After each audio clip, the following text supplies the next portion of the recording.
This is Mark Anderson for Kellogg Community College. I'm going to be looking today at applications of logarithm problems.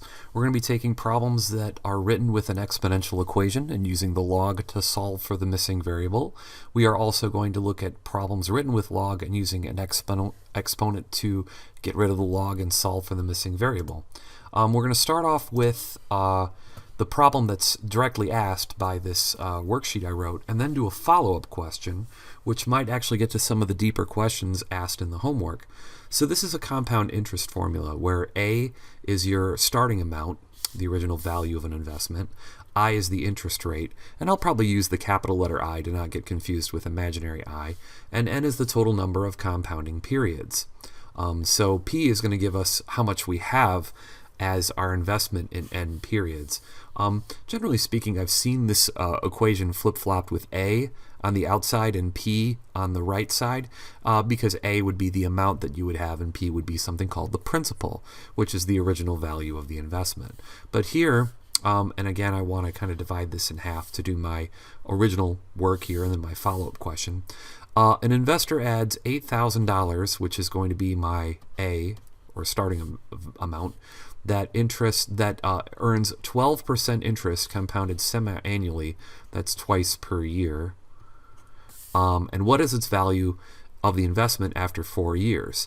Now, 4 is technically part of the N, but I know that this is talking about the total number of compounding periods, but I want to consider this 4 as my N, and I'll show you a little modifier here. So my P is going to be my total value of the investment after N periods. My A is going to be 8,000, and I'm going to add the $1 plus my interest rate, which is 12%, but it's compounded semi-annually, so that means we're going to do it twice a year. So it would be really 6 cents twice a year, so 1 plus 6 cents. But I'll keep it here because I'd like you to use in the corner 4, which is the number of years, but I'm going to multiply that by 2 since I'm going, instead of by years, I'm going by half years. I'm really going to need 8. So these numbers will match up. So if I compute this on the calculator, which I can rewrite it as 1.06 because it's 6% done 8 times, just by typing this in, I'm going to get the amount of $12,750.78.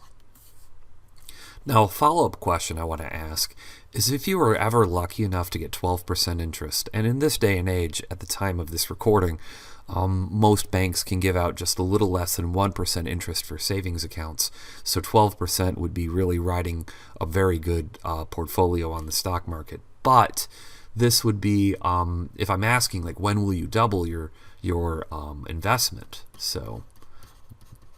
Or the double time. So the big question is, when will that happen? And this, again, is a good question to ask with the homework that you're going to do.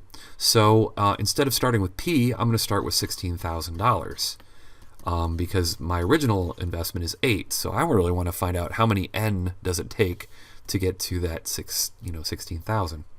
So my equation then continues as 12 cents divided by 2 raised to the N power. And I'm going to understand that this N is really like half-year units since we're taking our 12% and doing it semi-annually. So the first thing I would do is divide both sides by 8,000. And what this would get me is, on the left side, 2. And you're going to find that anytime we ask for the doubling or double time, this is always going to be 2 because it's always twice your A value or start value. And then we're going to have 1.06, that's the simplification of this, raised to the N power. Now, to get rid of my base of 1.06, I'm going to take the log of 1.06 to both sides, log of 1.06, and the N can move in front because of a logarithm property. The log of 1.06 to the 1.06 is 1, so this gives me N. And on this side, we can either use this, under the newer calculators, you got a math command that you can go math up, and then push enter on log base and type this in, or you can use your change of base formula, which is log 2 divided by log of 1.06. And this gives you an N that's rounded to 11.9, and that would be 11.9 half years, or approximately 6 years. So if you have a 12% growth, it would take 6 years to double it. Now, as I said, in terms of savings and investments, you're going to be really lucky to have 12%. But in terms of a credit card, 12% can be a little bit on the lower end side, especially if you're starting out. So be aware that if you have a credit card that's over 12% interest rate, it will double faster than 6 years, because they're also not probably compounding that interest twice a year. They're probably compounding it every 6 months, or sorry, every month of 12 months, so 12 times a year. So yeah, you're going to want to be careful with those credit cards. For this next problem, we're going to take a look at a welder. And this welder is going to have a formula that describes his or her accuracy. So let's kind of explain what this means here. This is going to be an equation that will tell us the percent of his or her accuracy making welds on this assembly line. Now, the way that this equation is set up, the 100 means that this person is 100% accurate, which isn't going to be that way when you start out. In fact, when you start out and put a 1 here, you're going to get 1 minus 0.75, which is going to then be 0.25. And then that 0.25 times 100 is going to be 25. That person in the first week is going to have a 25% success rate, which means that this 0.75 is an initial failure rate modifier. This person is going to fail at 75% that first week. However, on the second week, when we raise the failure, the 0.75 to the second power, it's going to get smaller. And then if we raise it to the third power, it's going to get smaller yet. So the higher power of t, this decimal will get closer and closer to 0, and this person is going to get better and better. So we're going to ask the percentage of correct welds a student will make after 4 weeks of practice. So here's my p equals 100. And I'm going to have 1 minus 0.75 raised to the fourth power. And I just can type this in. And if I type this in, I get an answer of 68. Look at that. I saved that there. 68.4%. Now that means that there's a huge improvement. The first week, remember, was 25%. Well, the fourth week, this person is now making a D plus, or a 68.4% success rate. But you know what? I'm not really interested in that. Let me see if that person sticks with it. When will he or she make 95%? Like, that's the bigger question here. When will they make 95%? So let's go with 95 is equal to 100. And here we have a bracket, 1 minus 0.75. That's in parentheses, raised to the t power. Like, we want to find out how many units of t will it take to get to 95%. Now, one of the mistakes that a lot of people make is they say, oh, 1 minus 0.75, that's 25 cents or 0.25. And that's not, you can't do that, because this is a whole number. This number is raised to the power of t. You cannot just subtract these two.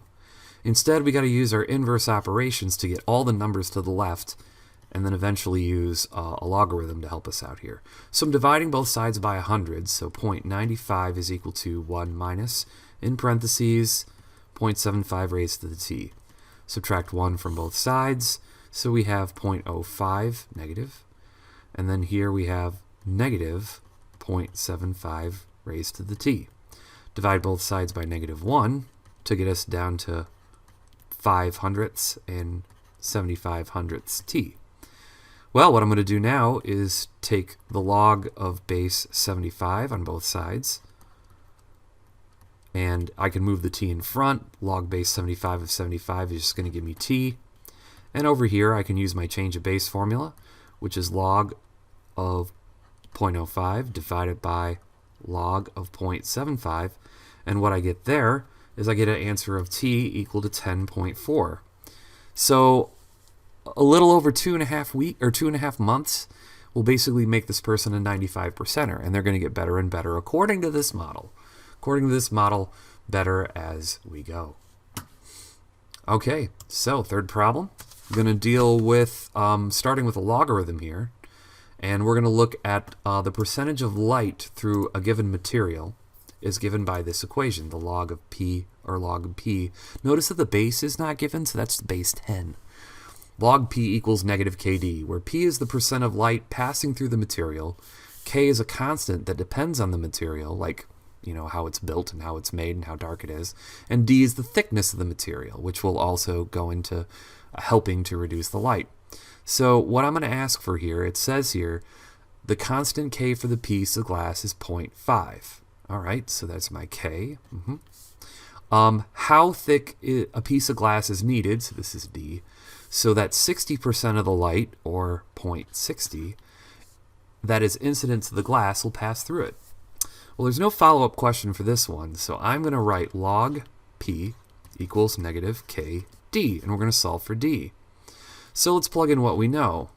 My log is going to be 0.6 here, or 0.60. I'll just do that. My K is negative 0.5, and there's my D. Divide both sides by negative 0.5. So, pew. And then what this is going to give me, I'm going to kind of compact this right here. And what's great is I can just multiply this and then divide by the negative 5, and then you get an answer of 0.44 is equal to D. All right, and that's going to be in centimeters. That is like less than half a centimeter to create a glass that's that thick. Now what I'm going to do, actually, I changed my mind. I'm going to do a follow-up question. What would happen if you double the thickness? So if you double the thickness of this glass, SS, not EES, what happens if you double the thickness? Well, we start off with the same P, so our same log base 10 P is equal to negative 0.5. In this case, it's going to be 0.88. So I'm going to put in my original, actually I don't know the P in this case. So I'm going to multiply these two together, which is going to be negative 0.44. And now, since this is log base 10, I'm going to basically use a base 10 and raise both of these to base 10, which then can move this in front, and that would just give me P, because P times log base 10 of 10 is P. And here I got 10 raised to the negative 0.44. This gives me an approximation of 36. So there was a drastic reduction in the amount of light that passed through in this problem. And this is a rounded answer. It's not quite right because I rounded this so heavily that, again, there's some rounding that's going on right here that's actually even magnified because I doubled that rounding error. But you can definitely see that if we have a thicker piece of glass with the same properties in it, I will have less light going through it. And that's pretty logical. All right, so for my final problem, we're going to use the Richter scale to basically look at two earthquakes. We have an earthquake that had a magnitude of 5.8 on the Richter scale, and also another earthquake that had 3.2 on the Richter scale. So I'm going to compare the 5.8 to the 3.2. And I know what you might be thinking. It's like, well, isn't the difference between the two of them just subtraction? And no, because this is a logarithmic scale. Because the intensity equation is m equals, and it's written right here, but because of the way that I did that and typed that in, that may not look so great. This is log of I, the intensity, over the intensity constant. That's I sub 0. So what we're about to do is we're about to now put in our equation, which is going to be 5.8, that's for our m, is equal to log of I, and let's put my log here, and that's my log intensity over the intensity constant.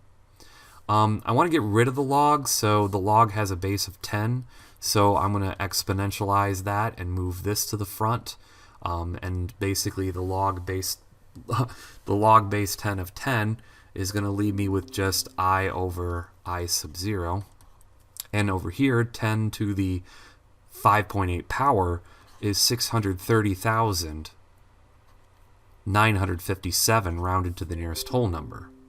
Now over here on this side, I'm going to do the same thing. I'm going to have my 3.2. This is equal to log of I divided by I sub 0.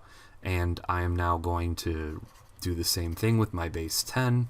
And 10 raised to the 3.2 power is only 1,585 is equal to intensity over the intensity constant.